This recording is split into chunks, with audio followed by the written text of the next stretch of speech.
all the players have gathered. Acnologia isn't having no more of this shit. Neither is Zeref, neither is Fairy Tail. Everyone's like, we are sending out the entire full forces straight away. So it was very interesting to start off the chapter where we saw like Alvarez and like sort of like some of the characters kind of getting together and kind of got a little bit more clarification on like exactly like Brandish's power, which seems like she can just change the mass of things to whatever she pleases. Like as we saw with her like a little right hand man like Randy, it turned out like he's now actually like this little dwarf who's just being resorted to like fucking painting her nails. It's just like, yeah, just do this fucking shit. It's just like, yeah, I expect you to fucking do this for me, you piece of shit. Like that. It's like such fucking like this like respect to these people is just like, god fucking damn. It's like I really expected like just a little bit more from like they would actually have a bit more like, I don't know, like friendliness to them, and it's just like a little bit more to them.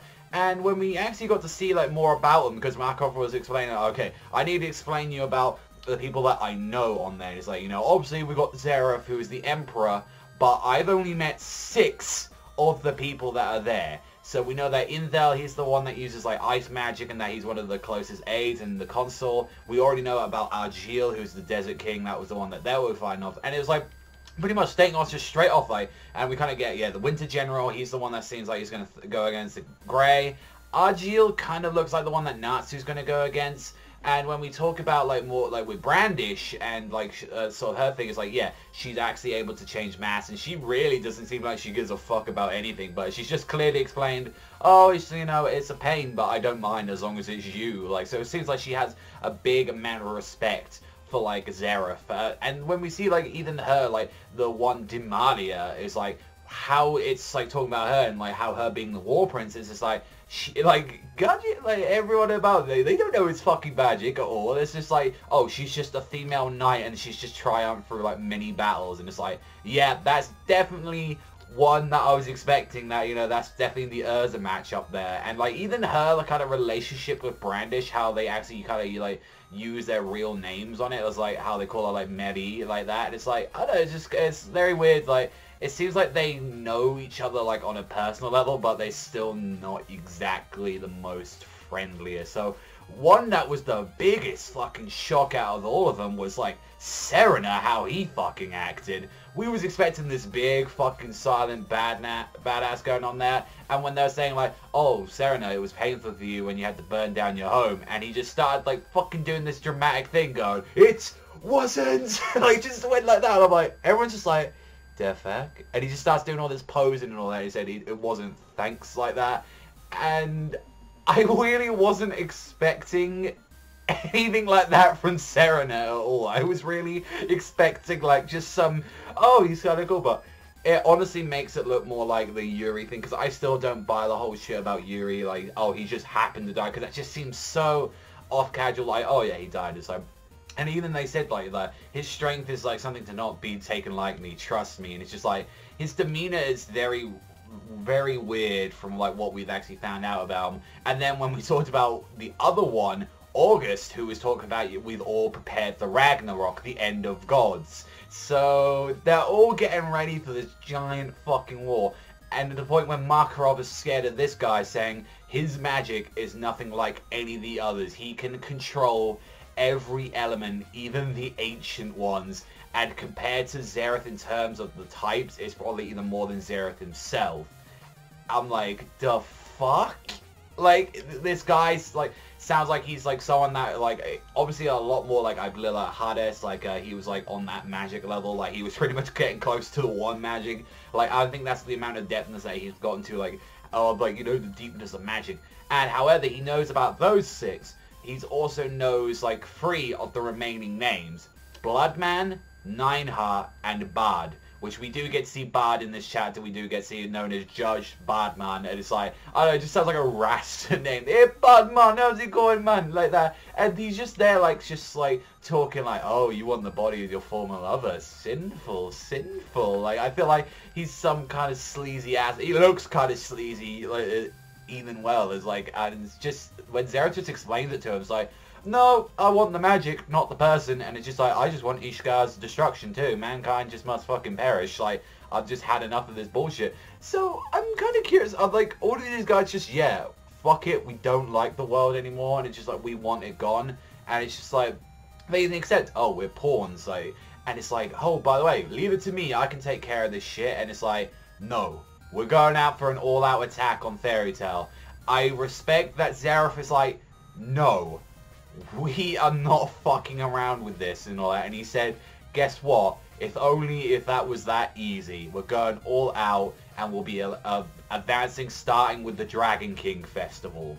So we're now about to head straight off the Dragon King Festival, where we see now fucking Acnologia's getting up, and he's like, that's where I'll take everything back.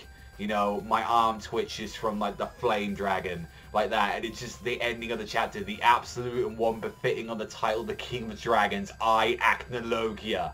So it seems like now we're actually, the first threat we're kind of dealing with is we're going to the Dragon Festival. That's where everyone's going to be going to a certain location to fight, and then it's going to lead more into the Ragnarok and Zeref. So it seems like we can actually build this up from like 2 arcs, actually.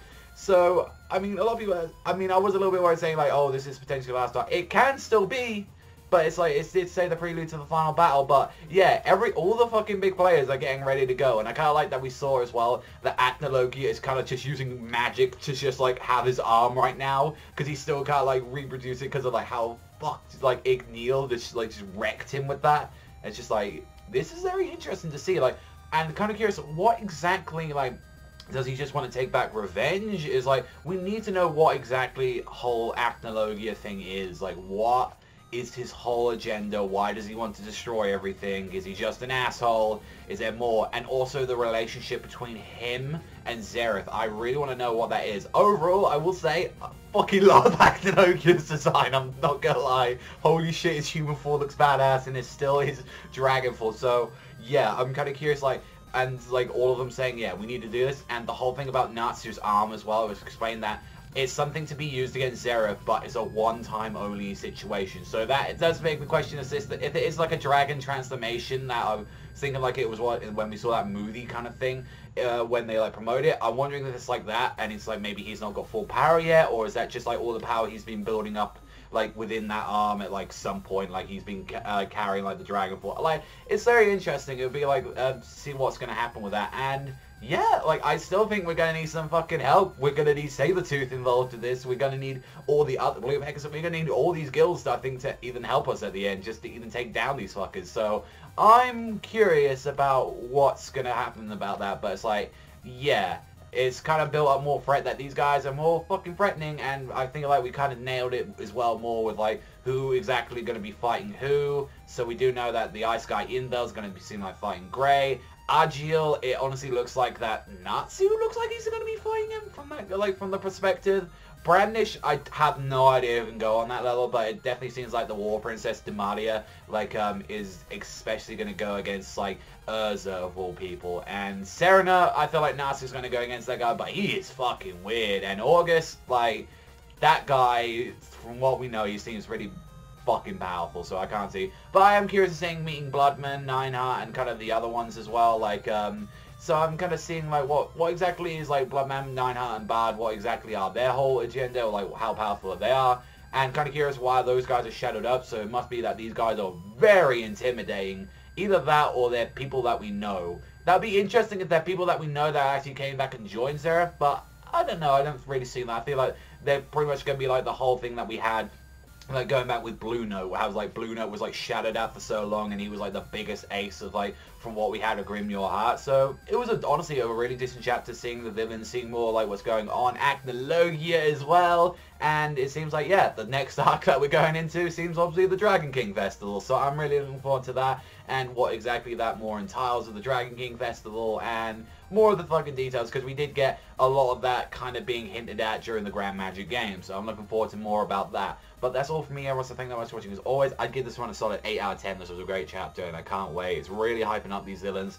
But that's all for me, so I'll see you guys next time.